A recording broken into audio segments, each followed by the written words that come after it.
Dear students, I'm here with your next story that is a question of trust. The protagonist or main character of the story is Horace Danby. We are going to discover a few questions here. It is said that you must set a thief to catch a thief. Now, to get hold on a thief, you should always try your hand to send a thief to catch that thief. Another saying is that there is honor among the thieves. There is some kind of respect and reputation among the thieves. There is honor among the thieves. Let's discover which saying does this story illustrates. We are going to explore that. Before that, I'm going to tell you the way this story particularly will function, because it has something which you're going to discover. Suppose this is a graph. First, this is exposition of the story. Exposition of the story is telling you the background of the story, what the character live in and how the story set in.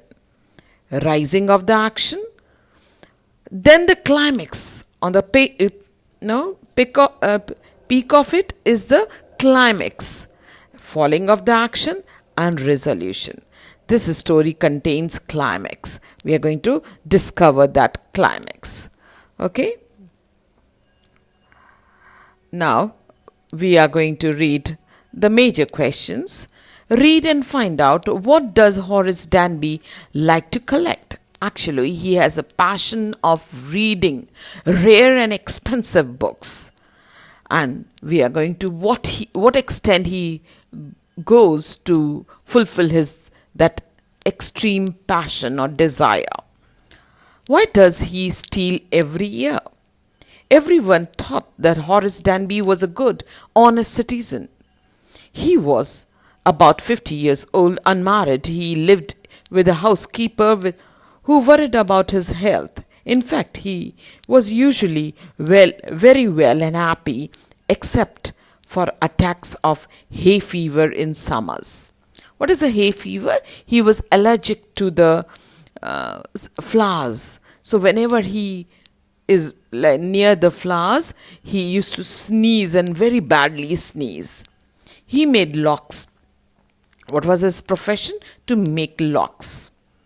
And was successful enough at his business to have to help us here. Yes, Horace Danby was good and respectable, but not completely honest. So what the underlying question is, he was not completely honest. 15 years ago, Horace had served his first and only sentence in a prison library. He loved rare and expensive books. What kind of books he loved? Rare and expensive books. So he robbed a safe every year. To fulfill that passion, he used to rob some safe, because his profession was to make locks. So he knew all the tricks of unlocking a safe or any kind of system which has lock. Every year he planned carefully, methodologically, meticulously, just what he would do. Stole enough to last for 12 months. Only one theft he used to do, and only one in whole year in 12 months. Secretly bought the books he loved through an agent, and he used to get books through an agent. Now, walking in the bright July sunshine, he felt sure that his year's robbery was going to be successful. As all the others, for 2 weeks he'd been studying the house at Shotover Garang. What kind of place he's going to go for stealing? What is the name of the place? Is Shotover Garang. Looking at his rooms, electric wiring, his paths and gardens, this afternoon the two servants who remained in the garage while the family was in London and had gone to the movies. Now he already surveyed that the whole family has gone to London for a movie. Horace saw them go.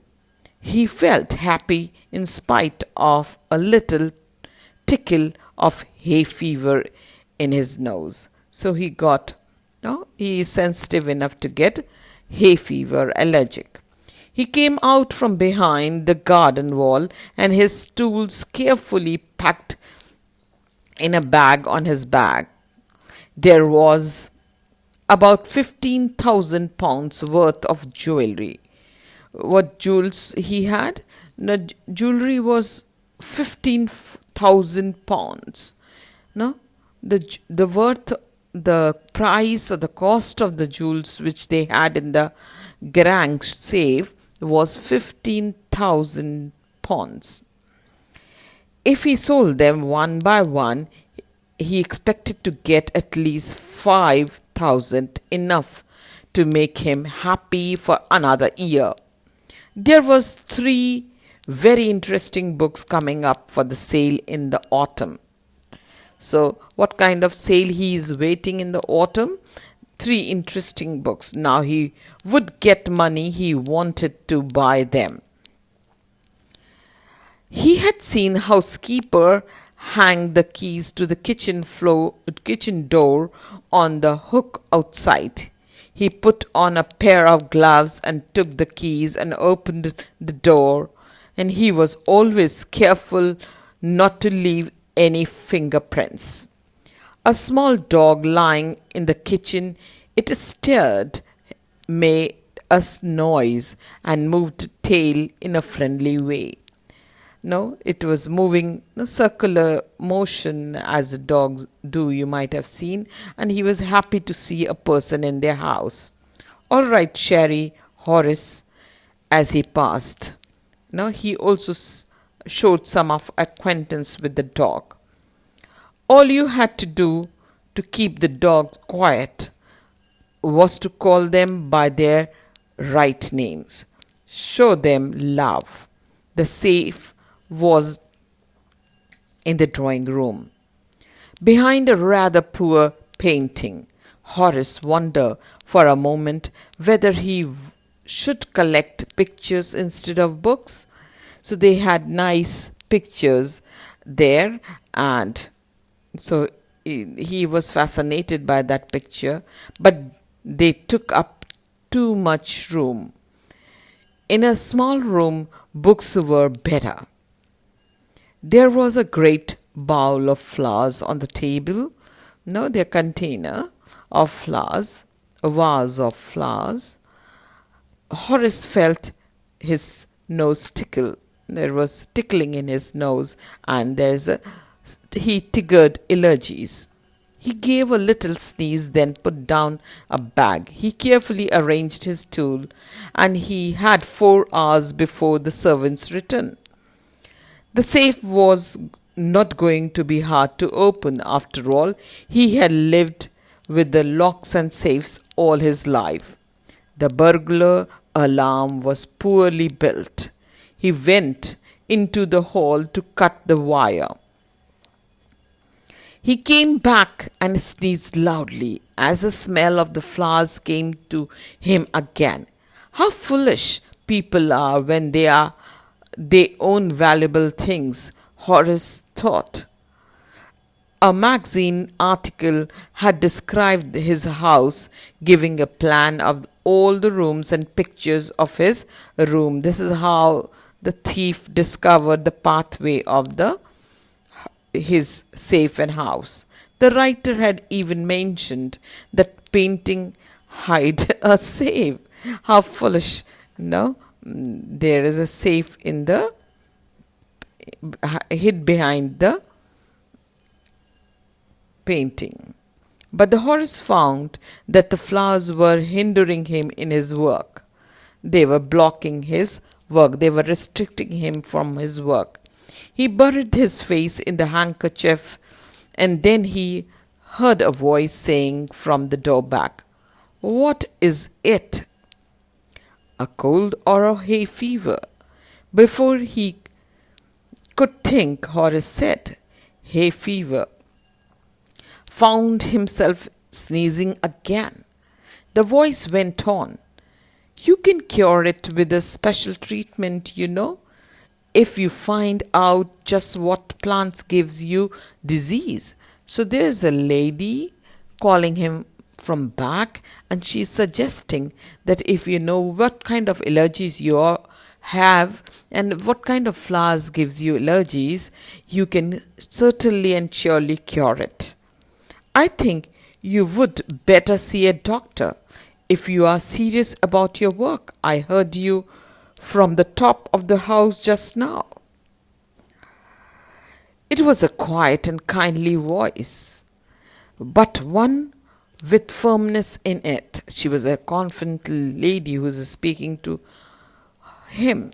A woman was standing in the doorway. Sherry was rubbing against her. She was young, quite pretty, and was dressed in red. She walked to the fireplace, straightened the ornaments there. This is how she entered the place where he was sitting. Don't down, Sherry, and she instructed Sherry very confidently, that as if she is mistress of the dog. Anyone would think I would been away for a month. She smiled at Horace, went on. However, I came back just in time, though I didn't expect to meet a burglar. And she referred to him a burglar. Horace had some hope because she seemed to be amused at the meeting. No, she was not showing panic.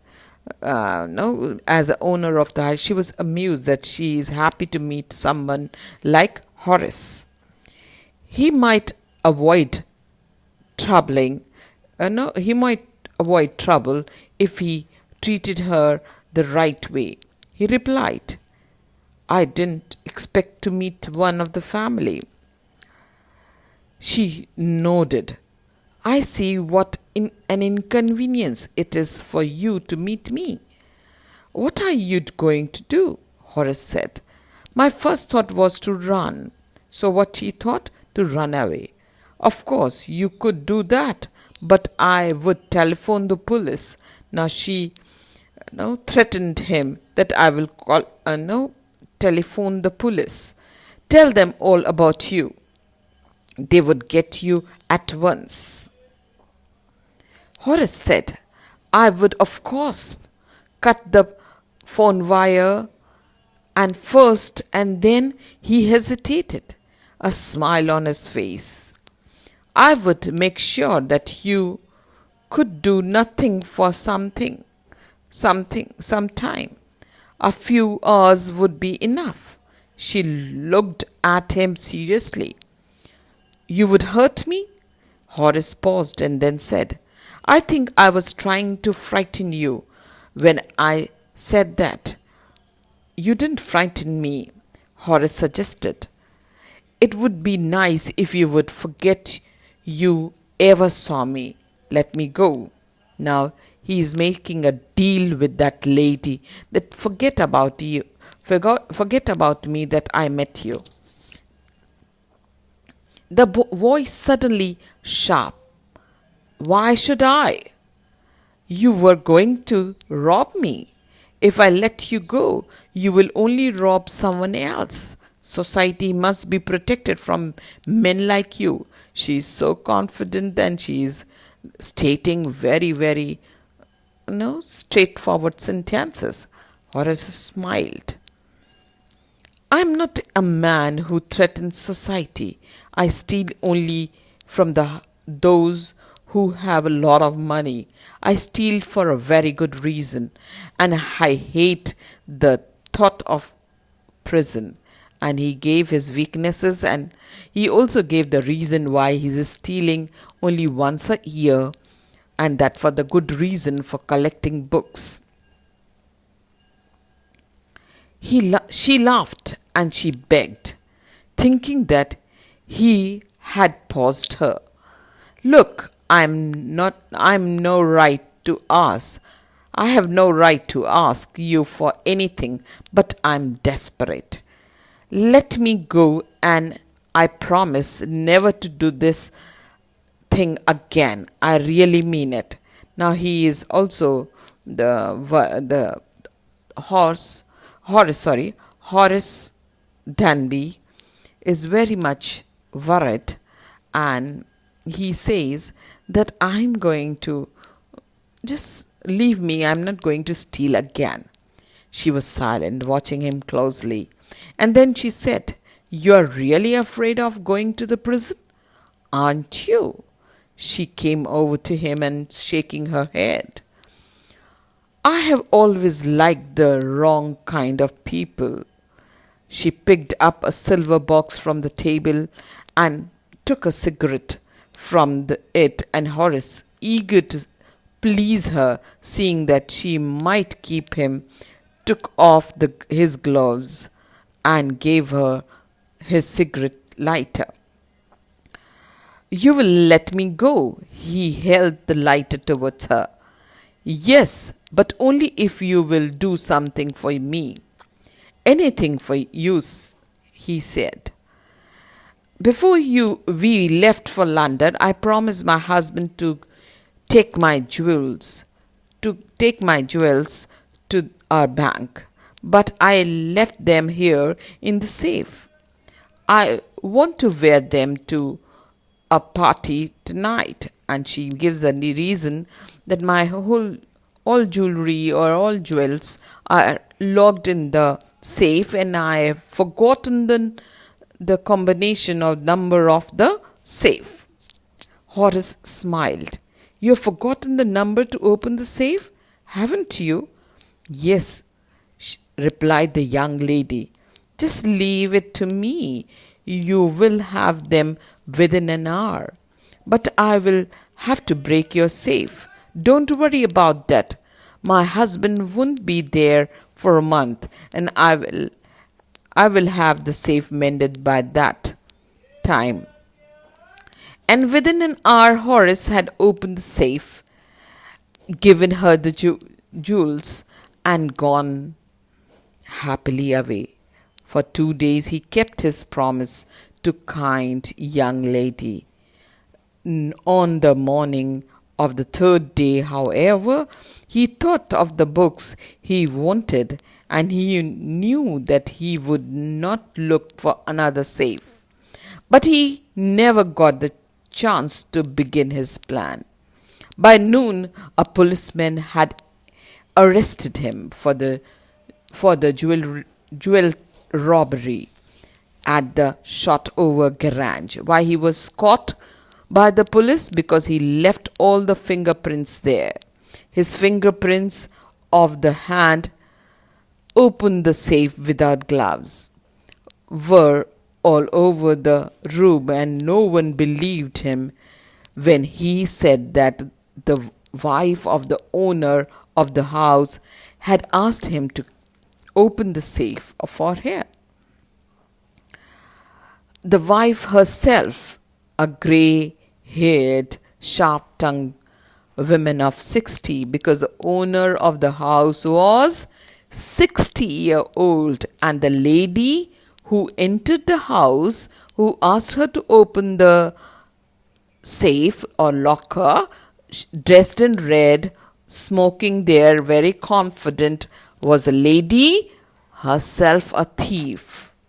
And she took the help of Horace Danby to open the safe, pretended to be the owner of the house, took away the jewels, and she fled after Horace Danby. Said that the story was nonsense. Nobody believed that somebody asked her to open the safe and took away the jewelry. But he thought her to be the owner of the house. Horace is now assistant librarian in the prison.